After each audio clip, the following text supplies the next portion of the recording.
Hey everyone, thanks for tuning in. Today my friends at Sideshow have asked me to take a look at this, the exclusive version of the Punisher premium format figure. Let's see how it turned out.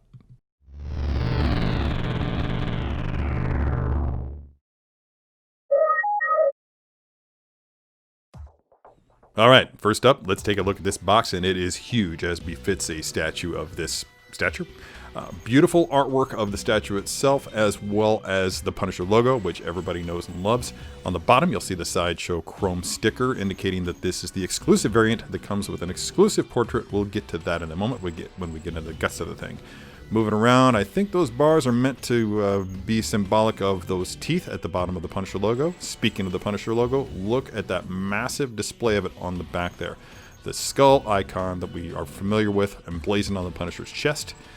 Back around to the front for a final look at that artwork. The Sideshow graphic arts team is typically very much on point with these premium format boxes. I love what they do. Nothing ever gets boring there. But let's get into the guts of the thing. Now, when you're putting a statue together like this, you'll want to start with the base. Get it out of the box carefully, set it wherever you're going to have the statue displayed. Clean it off if you see any little bits of foam on there like I'm doing here. Then move over. The first thing you'll notice about this guy is these grenades. They're fragile. Do not grab it by that point or by these shoelaces down there. Those are not actual fabric. They are very much resin and they will break. Don't ask me how I know. Carefully remove the statue from the body. You'll find that there is a keyhole or two on the front foot as well as on the back foot. Place those keys into the specific keyholes designed for them, and then Bob's your uncle. Decision time. I'm going to go with the regular head for this first assembly here and then show you what to do with the exclusive head later on down the line. Very simple process. There's a magnet right there in the head and another corresponding in the neck. Just plop it down into the keyhole and you're set. Now it's time to equip this guy. So let's start with this massive machine gun. It's got a key there in the strap that's very much welcome, actually, because one of the things that frustrates me is whenever a strap on a gun tends to move around a bit. Sideshow's really done their best to make sure that this thing stays in its place. As you can see, it's a simple matter of plugging it in and letting it go. Of course, it doesn't hurt to check, but this thing's pretty solid. Next up, the baseball bat. The bat comes gripped in Punisher's right hand, so it's a very simple matter to just drop it into the keyhole, let the magnet do its work, and then just let the bat itself rest on his right shoulder. Next up is going to be the gun, the one that goes into the shoulder holster there. That's also simple. It's actually in the shoulder holster as it comes to you, so you just have to find the keyhole there and then just let the magnet do its work. Lots of magnets on this piece. I love the use of magnets in these statues. Now his other pistol, the one that's empty. You can see that the slide is all the way back and it's empty. Very cool effect because it just gives you the notion that he's done. He's done his work here. Everything's taken care of. Again, slide that into the magnet and you're good to go. Now this guy has two little bits right here, two little smoky bits there at the bottom. Kind of looks like an octopus limbs there at the bottom. One has a bit of a squared off, and that's the part that's going to go into the chamber. So the lowest portion that I'm pointing at there is going to go into the barrel. Slide that in first, and then slide the second arm into the chamber, and you're good to go. It's nice and sturdy. It rests there comfortably. Pièce de résistance. Kingpin's cane. This is the easiest bit of all. You can just basically put it anywhere on the steps that you find convenient. I like to set it here between those little bits of rubble. That just kind of keeps it in place. Now, the exclusive portrait. My favorite part of this premium format figure, which took it over the top and made it the Punisher premium format that I had to own. As you can see, it's a simple matter of just swapping out one head for the other, and you're good to go.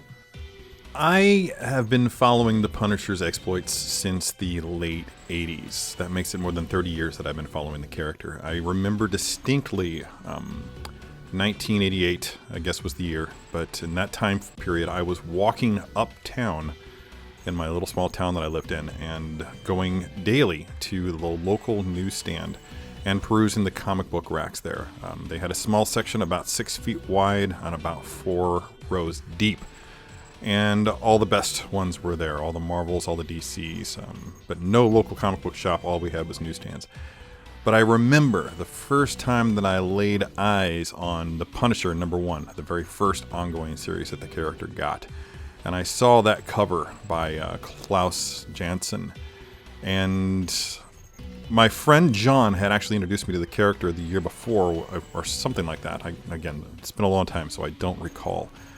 But the impact that the miniseries had on me was such that I was just like, oh, another Punisher series, and picked it up, and I was hooked for years and years and years. I followed the character's exploits on and off. Sometimes it got a little bit, it bogged down a little bit. I didn't have time to keep up, and so I would walk away from the character, but I always come back. I thrilled, for instance, to Garth Ennis's 2 runs on the character in the Marvel Knights and in the Marvel Max versions of the character. Having been a big fan of his previous work with Steve Dillon, obviously I wasn't going to let that one pass. My favorite writer-artist team with one of my favorite characters, hell yeah. And most recently, of course, I've thrilled to every issue of Matthew Rosenberg's run on the title. Can't wait to see what comes next. And so far as collectibles go, this is legitimately only the second Punisher piece that I've ever had in my possession. The only other one was the Punisher vs. Daredevil diorama that Sideshow did many years ago. The other premium formats, the Tim Bradstreet one was brilliant, but for whatever reason I didn't pick it up at the time. And while I appreciate the other offerings that Sideshow's done, this is the first one that really reached out and said, I have got to be in your collection right bloody now. Everything from just the texture in the shirt to the familiar weave of the denim in the pants, the detail in the zippers on those pouches, the inclusion of Kingpin's broken cane, the smoke, this Punisher logo coming out of the smoke that's wafting from that spent pistol that he's carrying. This piece in every way exemplifies a statue telling a story.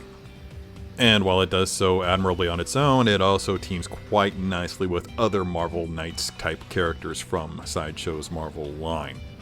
And that about covers it. Hope you've enjoyed the video. Let me know in the comments below, and until next time, be good to your plastic.